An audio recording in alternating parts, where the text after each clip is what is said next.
Hello viewers, आज हम लोग 12th का टॉपिक इलेक्ट्रोस्टेट स्टार्ट करेंगे। एक्चुअली इलेक्ट्रोस्टेट जो है इसमें हम लोग चार्ज की प्रॉपर्टीज़ के बारे में पढ़ते हैं।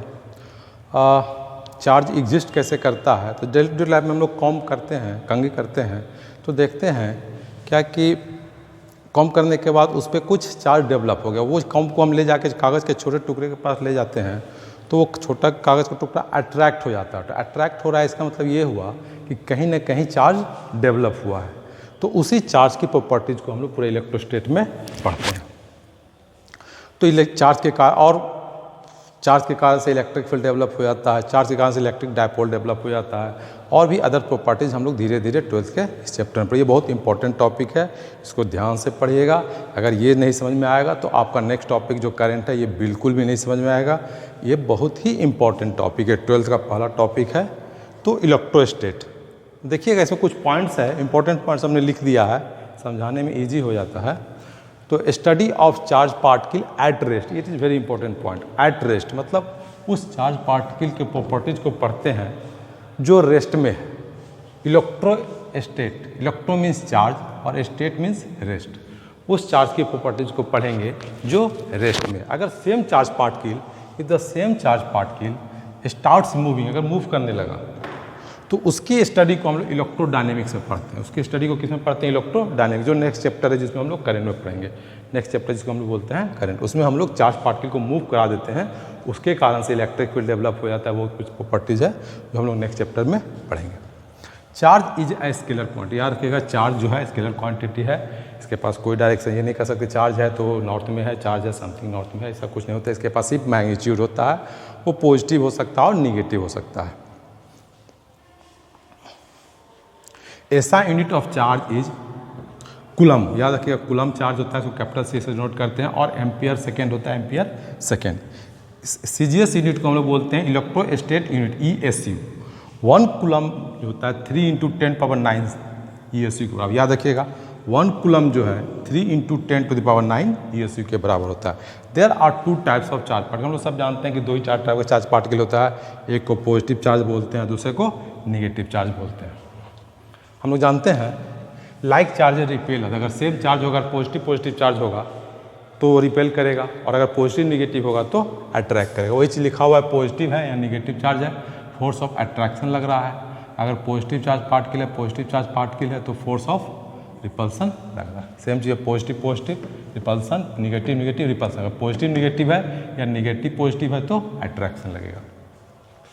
Charge is a properties of matter, A mass में बी चार्ज और अनचार्ज। मतलब ये हुआ कि अगर कोई मास है, अगर मान लीजिए ये मास है तो इस पर चार्ज हो भी सकता है, इस पर चार्ज नहीं भी हो सकता। ये पॉजिटिव चार्ज भी हो सकता है और ये निगेटिव चार्ज भी हो सकता है और न्यूट्रल भी हो सकता है। लेकिन अगर कहीं चार्ज है, बोलते हैं चार्ज्ड बॉडी है, तो चार्ज जो है वहीं पे एग्जिस्ट करेगा जहाँ पे मास हो। इसी यहीं पे एग्जिस्ट कर सकता है, इसी पे एग्जिस्ट करेगा, यहीं पे एग्जिस्ट कर सकता है, किसी पे भी एग्जिस्ट कर सकता है। ये चार्जर है, यहाँ पे भी एग्जिस्ट कर सकता है चार्ज। तो चार्ज जो है विदाउट मास का चार्ज हम लोग सोच भी नहीं सकते हैं, वो कहीं भी एग्जिस्ट विदाउट मास। चार्ज अगर कहीं है तो किसी मास पे एग्जिस्ट कर, किसी बॉडी पे ही, किसी मैटर पे ही एग्जिस्ट कर सकता है। हवा में या ऐसे हम लोग नहीं देख सकते, लेकिन कोई मास है तो वो चार्ज हो भी सकता है और नहीं भी हो सकता है। इन isolated system charge always remains constant, याद रखिए। अगर आइसोलेटेड सिस्टम किसको बोलते हैं? आइसोलेटेड सिस्टम उसको बोलते हैं जो बाहर से इफेक्ट ना हो, बाहर का कोई इफेक्ट उस पर ना पड़े। जैसे ये मान लीजिए ये आइसोलेटेड सिस्टम है, मतलब बाहर से कोई चार्ज हम लोग सप्लाई नहीं कर रहे हैं, बाहर का कोई इफेक्ट नहीं है। तो अंदर में अगर देखिएगा ये 4 कूलम का पॉजिटिव चार्ज है, ये 5 कूलम का पॉजिटिव चार्ज है, इस पर -1 कूलम का निगेटिव चार्ज है, इस पर -2 कूलम का निगेटिव चार्ज, ये न्यूट्रल है। तो टोटल चार्ज कितना हो गया? 4 coulomb, 5 coulomb, -1 coulomb, -2 coulomb, total 6 coulomb है। तो 6 कूलम टोटल चार्ज इसके आइसोलेटेड सिस्टम का। अगर हम मिक्स कर दिए, सबको मिला दिए, तो कंटेक्ट में ले आए, तो कंटेक्ट में ले आए तो आफ्टर मिक्सिंग देखिएगा ये 6 कूलम जो है वो बराबर 6 भागों में 1, 2, 3, 4, 5 6 भागों में डिवाइड हो जाएगा।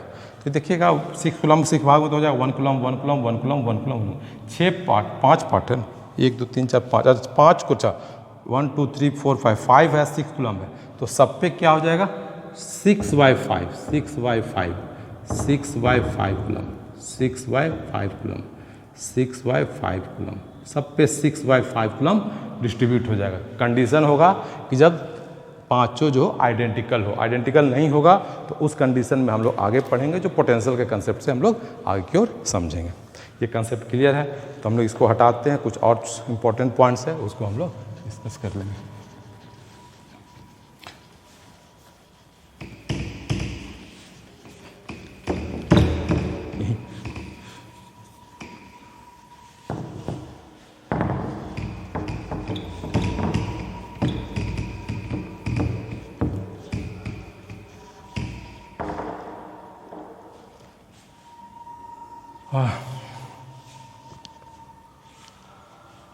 कहीं पर भी charge, magnitude of charge,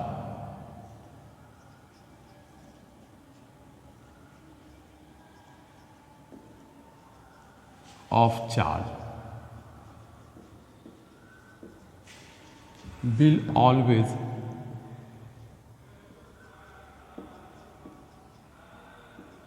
always remains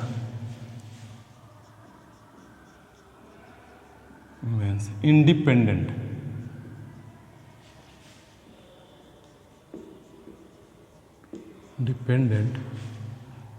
from reference frame।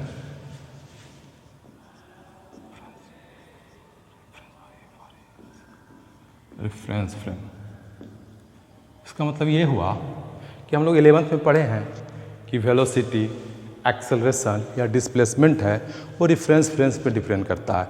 अगर कोई ऑब्जेक्ट किसी पार्टिकुलर वेलोसिटी से जा रहा है और उसको ऑब्जर्व करने वाला अगर 5 ऑब्जर्वर है तो पांचों ऑब्जर्वर के रेस्पेक्ट में उस पार्टिकुलर आदमी की वेलोसिटी जो है वो अलग अलग होगी। वो डिपेंड करेगा कौन ऑब्जर्वर किस रेफरेंस फ्रेम से कर रहा है। अगर ऑब्जर्वर रेस्ट में है तो उसके ऑब्जर्व करने की अलग वेलोसिटी बताएगा। कुछ ऑब्जर्वर अगर कुछ पार्टिकुलर वेलोसिटी से मूव कर रहा है वो अलग वेलोसिटी बताएगा। अगर कोई एक्सीलरेटेड मोशन में है तो वो अलग वेलोसिटी बताएगा। लेकिन चार्ज पार्टिकल जो है तो किसी का मैग्नीट्यूड का चार्ज का जो मैग्नीट्यूड होगा वो इंडिपेंडेंट ऑफ रेफरेंस फ्रेम, वो इंडिपेंडेंट होगा, रेफरेंस फ्रेम से इंडिपेंडेंट होगा, ये याद रखिएगा। और सबसे लास्ट पॉइंट है चार्ज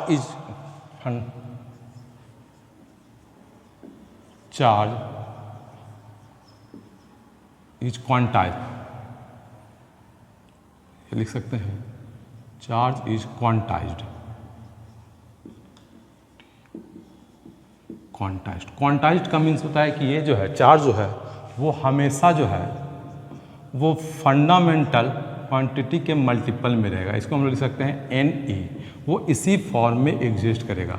और फंडामेंटल क्या है, E is equal to fundamental charge, mental charge. और फंडामेंटल चार्ज हम लोग जानते हैं कि जो इलेक्ट्रॉन का जो चार्ज होता है वो होता है 1.6 × 10⁻⁻19 कूलम। ये फंडामेंटल चार्ज हुआ, मतलब ये चार्ज का सबसे छोटा क्वांटिटी है। इससे कम हम लोग फाइंड चार्ज नहीं कर सकते हैं। तो हमेशा इसी के मल्टीपल में, जैसे क्वेश्चन है 4.8 × 10⁻⁻19 coulomb, A, B 3.2 × 10⁻⁻19 coulomb, C 3 × 10⁻⁻19 coulomb, D 6.4 × 10⁻⁻19 coulomb. बोलेंगे इसमें से कौन चार्ज एग्जिस्ट करेगा। तो देखिएगा ये 4.8 इंटू, इसको हम लोग लिख सकते हैं 3 × 1.6 × 10⁻⁻19 कूलम।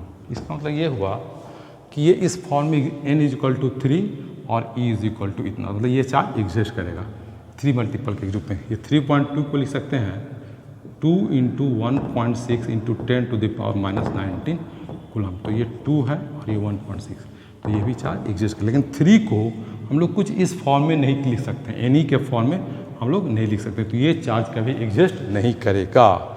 6.4 को भी हम लोग लिख सकते हैं